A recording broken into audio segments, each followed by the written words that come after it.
Welcome to the new Chemist. We're glad you're listening. Feel free to download this podcast on Apple Podcasts, Google Podcasts, and Spotify. Here on the new Chemist, we discuss chemistry, which simply put is the science of change, as well as careers, community, research, and COVID-19. We're happy you're tuning in. My guest today is Nagela Nukuna. Thanks for joining me today. It is so good to hear from you. Just briefly, I'll inform my audience about you. Nagela Nukuna is a joint degree student at the Harvard Kennedy School and the MIT Sloan School of Management, after completing an industrial degree at Georgia Tech. It was during her time in undergrad that she rekindled her passion for serving her community through leadership. During her senior year, she served as the student body president, working on a range of issues, from sexual assault on campus to higher education access for different communities. After working at Google post-undergrad, Nagela wanted to recommit to her passion of serving others, using leadership and innovation to drive social change. In practice, Nagela is passionate about removing structural barriers and opening opportunities up for marginalized but highly talented youth. She now is focused on developing scalable solutions for social policies and designing more equitable systems in our world today. Please welcome Nagela Nukuna.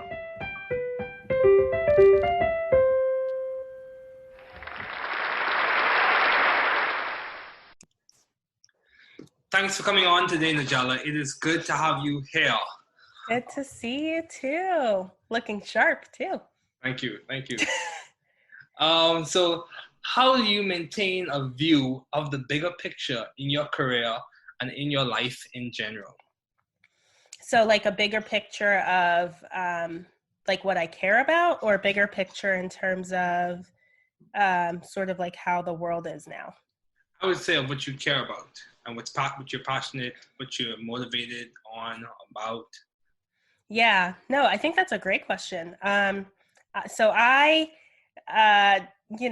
have always been very community oriented and socially minded in anything I do. And I think that even throughout any of my experiences before college, in college, post-college, that theme just continued to reoccur in side projects that I continue to do. And I think that it's what I'm currently doing in grad school is something I'm really passionate about. That's not to say that science, technology, math, STEM fields are not, because I am passionate about that as well. But what I'm driven by in my life is to be of service to other people. And I think that has just been a reoccurring theme that I always came back to. So how do I keep it grounded? I don't even think I do it. I think it's almost instinctive or natural.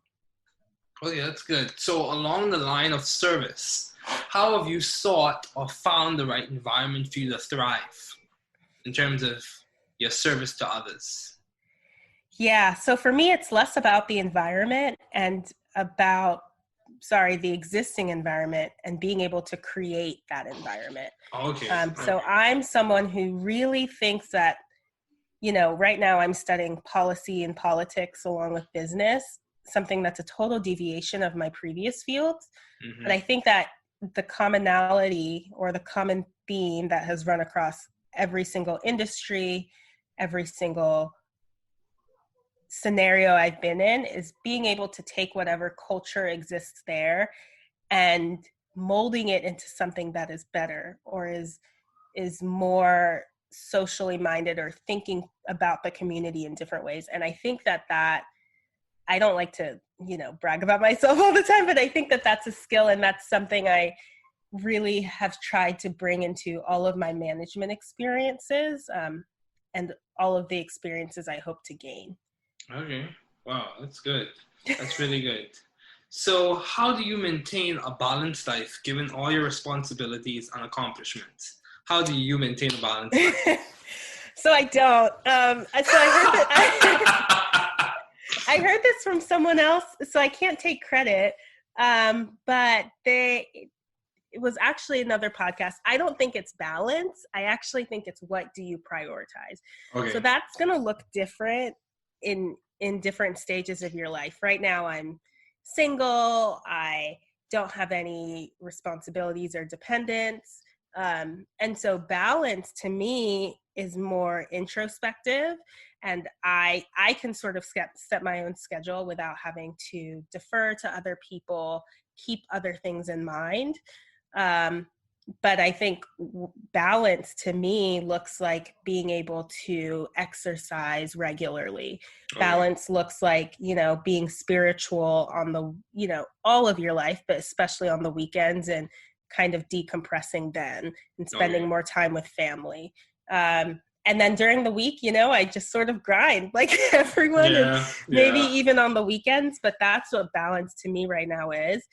When I was in California, that didn't look the same because I was, managing a home that I just purchased and had different responsibilities that were top of mind then. I think maybe when you're older and have a family, you have to consider their needs as well. So it's not really balance, it's prioritization to me. And right now, it's a priority for me to learn and be as informed as possible. Yes, I agree. It's important because education allows you, and it provides a skill set for you to help other people, and that service that you were talking about. I know. So, can I ask you a question? Sure, go ahead. What does that look like in your life right now during COVID? Well, I kind of echo the same sentiment in that balance for me is based off of my priorities. And balance for me is respective to the stage of life that I am in as well. Given that I'm just starting graduate school, so balance for me is developing. Like, it's not set in stone. I would say there are certain things that have weight in my life, and I just make sure I just make sure those things are kept in check. For example, my spiritual life, my exercising, my mental health, my academics, all those things, I just make sure those things are kept in check. Sure. You don't have to be, like, for me, balance is not perfection. Balance is just doing your best given the day and given the circumstances. That's such a good point. Balance is not perfection. It's not. Because if you think about balance, and this is something that my parents would talk to me about as well, balance for you is respective to your situation and to the person. Because what may look like balance for me is not the same thing as balance for someone else. Yeah. Yeah, so balance Your parents are wise. Yeah, I agree. So along the same lines of your environment, how have you maintained vision and teamwork in your environment? Ooh, teamwork is so important. So especially during this time, I'm sure you've heard, but a lot of the social movements we have going on. Yes. Something that has really resonated with me is if you are getting to the top on your own, you're not doing it correctly. Because none of us are where we are because we haven't, all of us are where we are, I should say, because we've had support and help from community members, from mentors, from teachers, parents, family. And so to me, teamwork is essential because it's almost like Georgia Tech's motto, creating the next, building the next, right? You need to be able to work in a team to accomplish anything because no one exists in a silo. And, to expound upon that further, our nation doesn't exist in a silo. We're all interconnected just as human beings. And it's so important. So teamwork to me is an everyday practice. You have to know how to work with other people. And that starts from childhood. I have a twin sister. We're completely different, but that taught me how to, share, be caring, be empathetic. Those are the core values that reside within teamwork. And I think that's more of what we need now. Yeah, I agree. Because, given the circumstances, given the uncertainty that's currently occurring in the environment due to the pandemic, and given the economic fallout and all of the social challenges, I think simple virtues and simple values like compassion, empathy, just care for your neighbor, whether they look like you or they believe the same thing as you. All those things really do go a long way. Yeah. Especially when you can't meet in person, when we're connected like this, we need to extend even more of that. Yeah, I agree.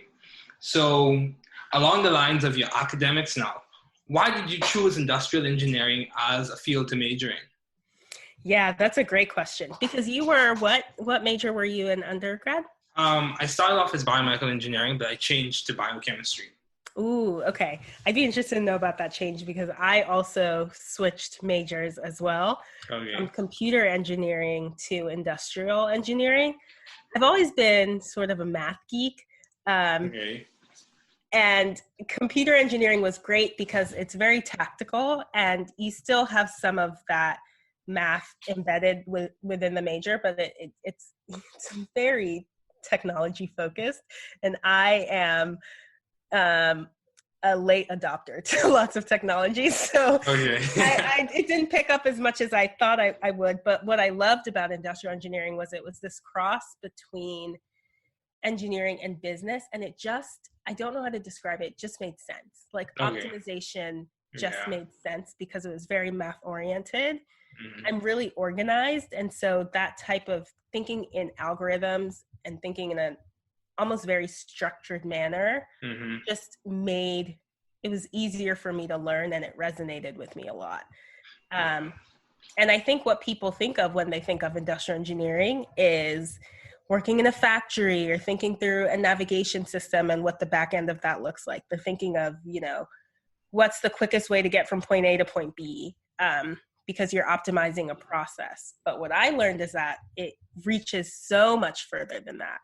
Like when I was at Google, you're thinking through, well, how can I optimize this new product, this new work stream that we're doing or implementing that is embedded within this product to then make that run more efficiently? And that seeing it in a software lens was so interesting because I'd only ever seen it in a factory lens, working at Boeing or seeing it in their supply chain. So I think that's what excited me.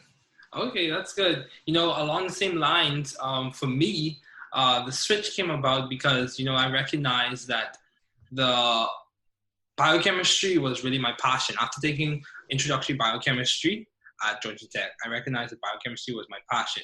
The approach to science, the way we look at macromolecular structures and how they have biological applications, it was like a candle was lit. The flame, it just like things came alive for me in terms of my intellectual engagement. So yeah, definitely biochemistry was the jam, I would say. And that's why you're studying, chemistry in grad school. Yes. So in terms of advice, do you have any advice for those wanting to pursue the field you're currently studying in at Harvard and MIT? That's a really good question because I almost think it's a calling. Okay. But I think it's something that anyone can aspire to be. So the motto at the Kennedy School is, it follows after JFK's motto of, being accountable for change and you wanting to change the world and not accepting it as you see it. That's why it's named the Kennedy School. But I think that everyone, I guess what I am hoping for the world, but especially the US, is that people feel compelled to do something about their current community or life or feel empowered to be able to make change where they see it's needed. And so I say it's a calling because I think I was called to that work. I think that's sort of why I'm put on, I don't want to get too philosophical, sort of put on earth, but I really believe it because that's just something I'm so passionate about. But I almost want everyone to be passionate about being intentional about how they interact within their community. It doesn't have to be just civically engaged, although I would hope that too.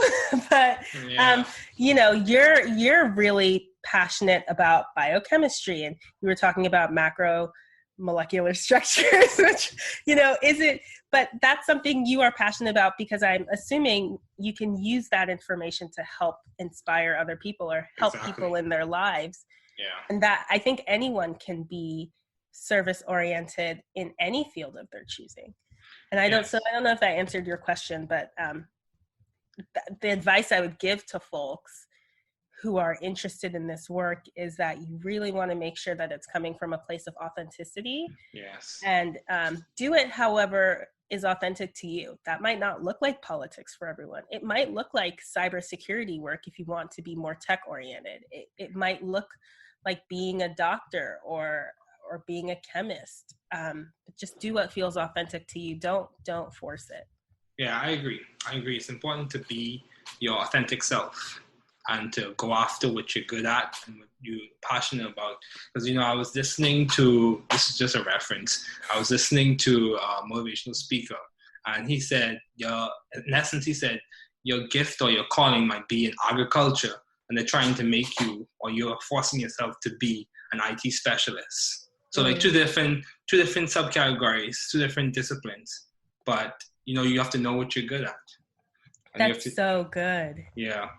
So I think it's a matter of self-discovery, introspection, and, just taking time to be patient with yourself, Yeah, take time. You don't have to know it in college. Yeah. You don't even have to know it after college. It took me after college to figure out that I wanted to do this. So yeah, it takes time. So, along the lines of service-oriented, and I saw, one of the things you're passionate about is improving access. Improving education access. So how are you active in that area, or how do you see yourself playing a role in that area in the future? Yeah, so I always am interested in access, because access is a systemic issue. And I know that we're talking a lot about systemic issues right now with conversations about racial tensions and wealth divides and equity. Mm-hmm. But I truly believe that education is one of the best ways to have upward mobility in society. I agree. I've always thought that way. Coming from an immigrant family, I've always believed that. And I like you, I think education is so important. Mm-hmm. I've been a benefactor of many pipeline programs, both to companies and also to schools. And I think just because we have those pipeline programs because it's emblematic of a larger problem, right? Yeah. Which is access to certain things for different communities, not just Black and brown communities, but poorer communities, right? Which tend to usually go hand in hand. So how I'm working on that is, I guess I'll say I've always worked on that. Okay. When I was at Georgia Tech, I always mentored Black and brown students. When I was at Google, I helped with Google's Tech Day, which is sort of an introduction to get minority communities and students in tech and in STEM, specifically at large tech companies like Google, Facebook, Apple, Microsoft, YouTube, etc. Mm-hmm. I would say even during my time at the Kennedy School, we were able to pick a project. And my project was partnering again with Google, because I do like the way they do things. It's very research and data oriented. Okay. On what type of information they displayed on their search bar and how it would be helpful to high school students applying to college who needed financial help. And so how I hope to do this in the future, I think you can really do it anywhere.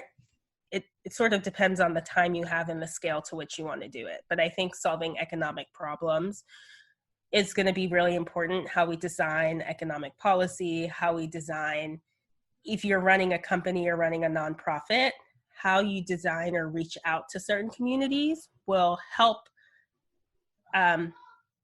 you identify talent that is outside of sort of the mainstream traditional pool. So I hope that sort of answered the question, but I think the work can look varied, but it's all really important, because the goal is to create a society that looks, the goal is to create corporations, to create industries that looks like society. and not have it incorrectly reflect that. Yeah, I agree. The corporation should be representative of the demographics in the country and in society at large. So, along the same lines of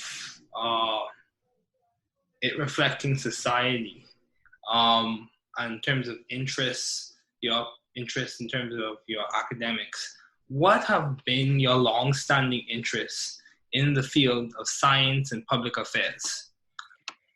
Yeah, so I always say this. I always try and apply the scientific method to everything, which is kind of really broad. Okay. But it's really important, right? Because in anything I do, I am just someone who tends to be very research oriented, whether that's in my activism, whether that's in policy work. I tend to be more on the research and analytics side, because I think that when you are creating good policy or good management practices, you always want to look at what the data is telling you, right? And I know that that sounds pretty cliche or maybe normal at this day and age, but I think that where people begin to use data is when they are justifying certain policies or beliefs or things that are already in place. Mm-hmm. My reasoning is exactly following the scientific method. You have a hypothesis, you test it, you research, and you find data that can yield whether or not your hypothesis was true or not.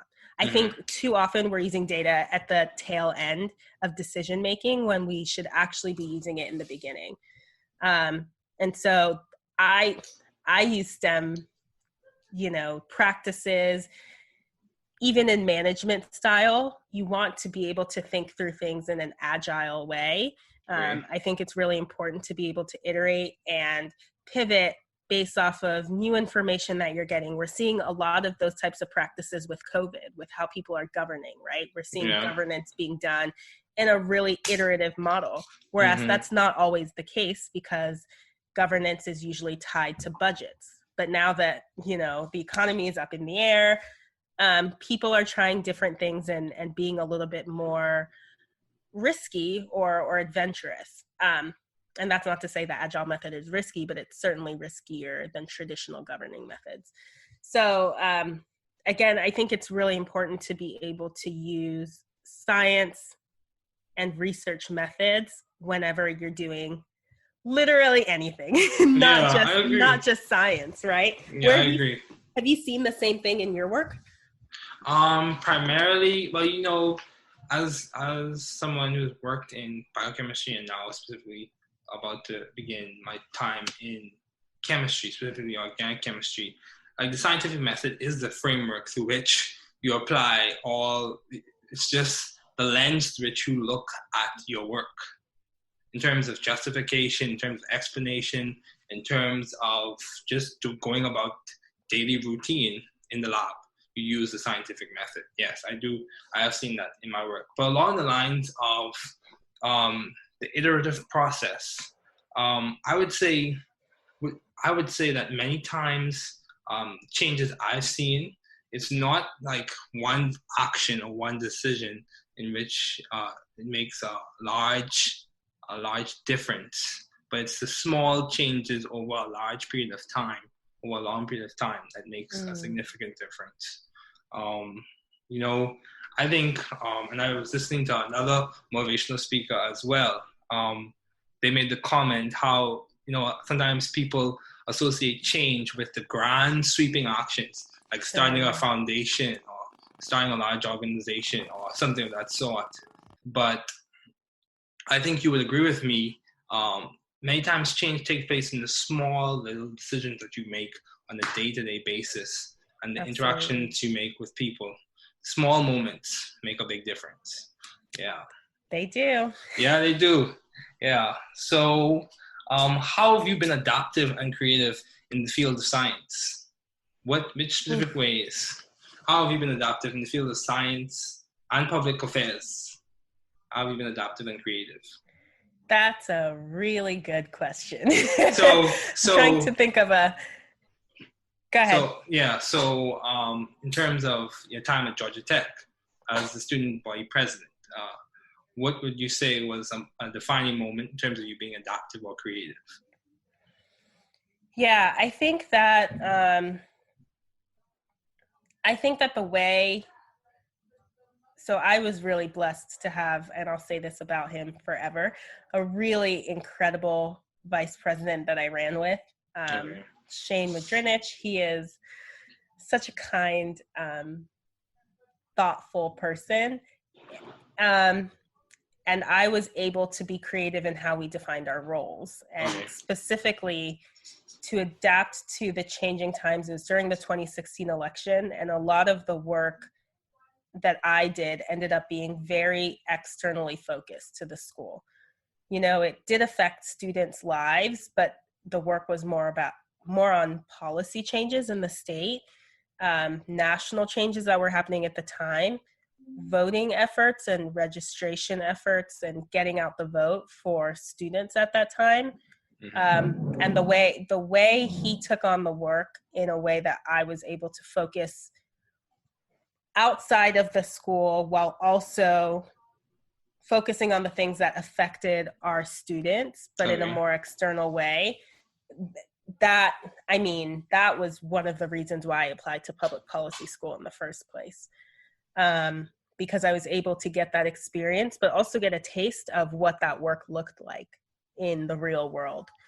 And so I'm sure you might see other presidents now, especially, have very internal roles because of the pandemic. You're focusing on how we can help students in a very not transactional in a negative sense, but in a very transactional, tangible way, because the work is very proximate to the students.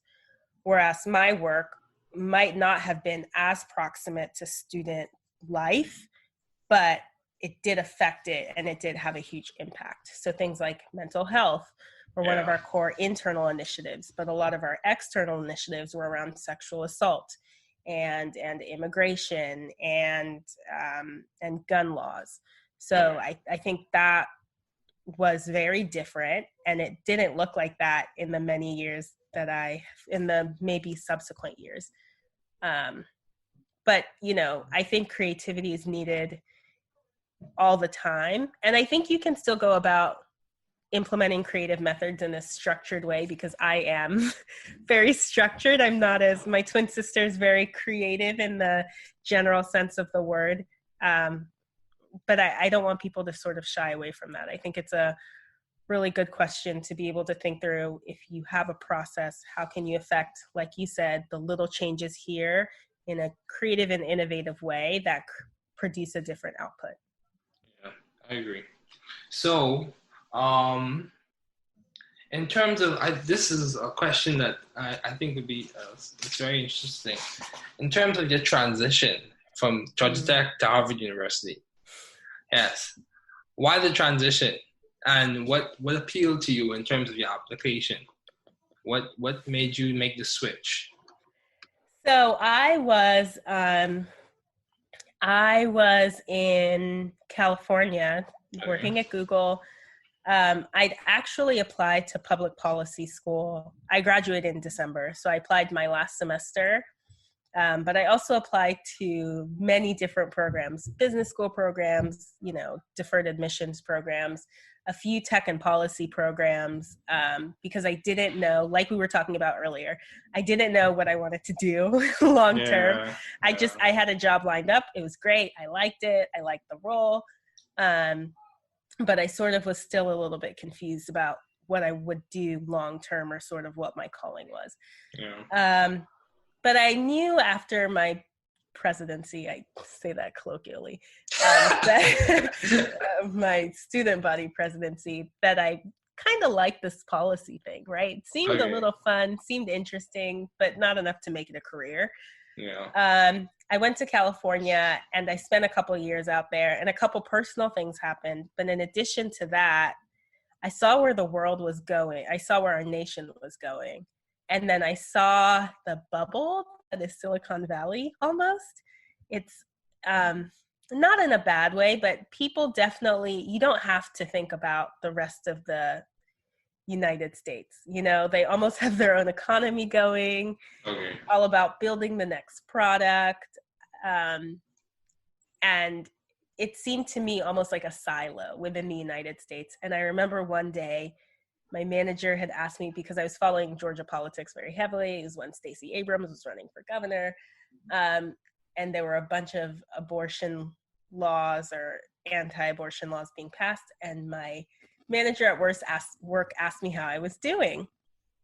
And I said, well, I decided to sort of answer honestly, given what I had been reading about that morning. And I said, well, not so great, actually. I'm pro-choice.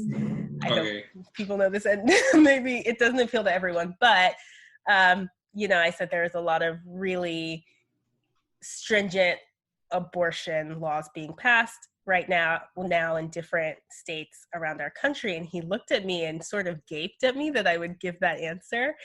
And they said, well, my partner isn't pregnant, so we haven't worried about that yet. And I went, oh my gosh, like, your partner doesn't have to be pregnant for you to worry about that. You could just worry about that because it's important to people around the world. And that's when I knew that I needed to accept my offer to go, because I think that that was not the place for me to do that work, right? And that's not to say that the company doesn't care about doing that work, but I think that I knew that I needed to be in a space where I could advocate for people in the way that was most comfortable. And maybe corporate America is not the place to bring that up. I know that. But I'm also a very blunt and authentic person wherever I go. And so I wanted to be able to do that in whatever field of work I chose.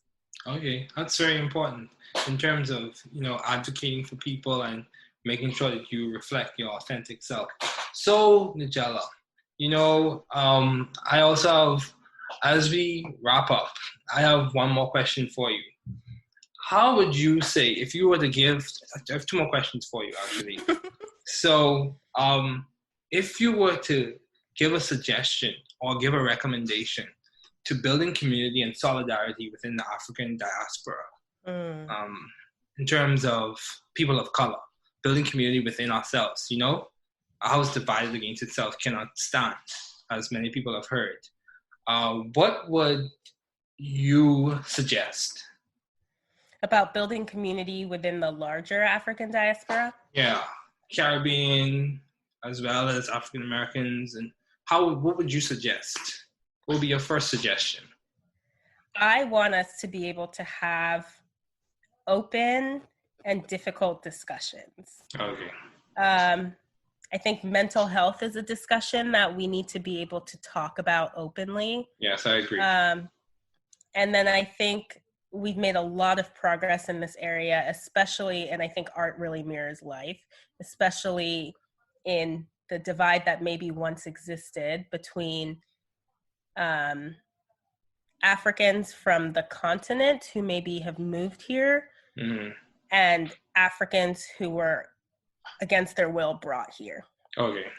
And having that discussion and coming together as a community and sharing our different lived experiences, but also our very much culture that is the same. Exactly.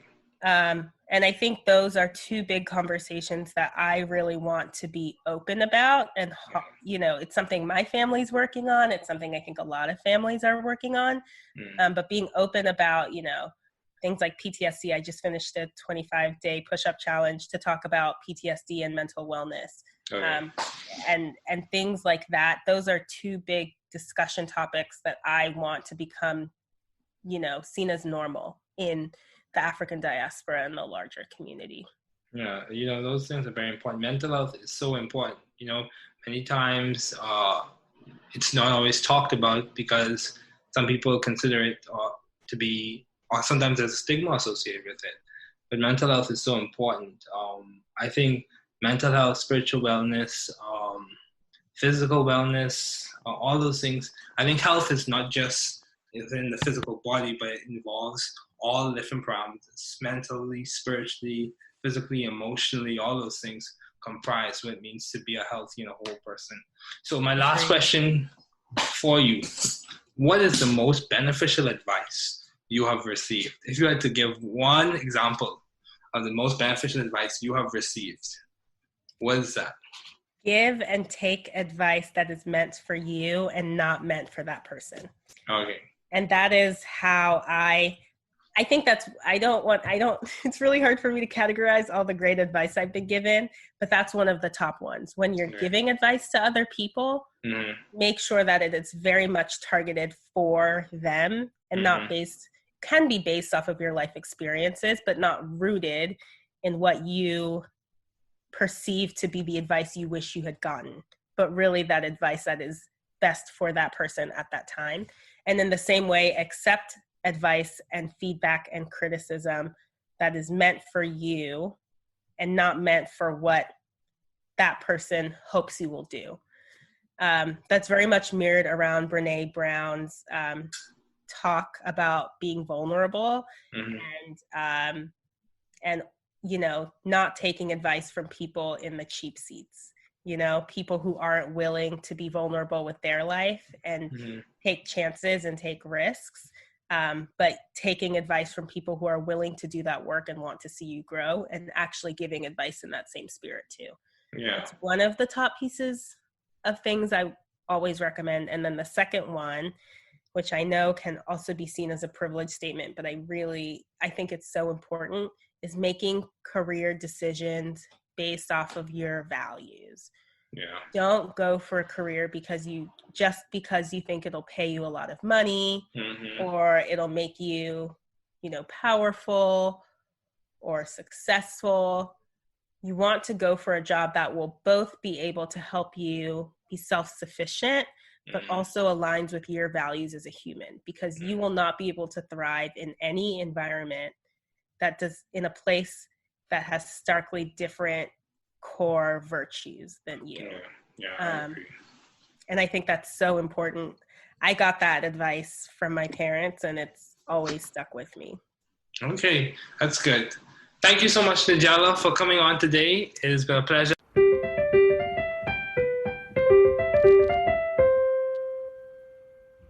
Thanks for listening. We're glad you were able to tune into this podcast. Once again, this is The New Chemist, where we discuss chemistry, which simply put is the science of change, as well as the other sciences, careers, community, research, and COVID-19. Thanks again for listening. Note, the views on this podcast represent those of my guests and I.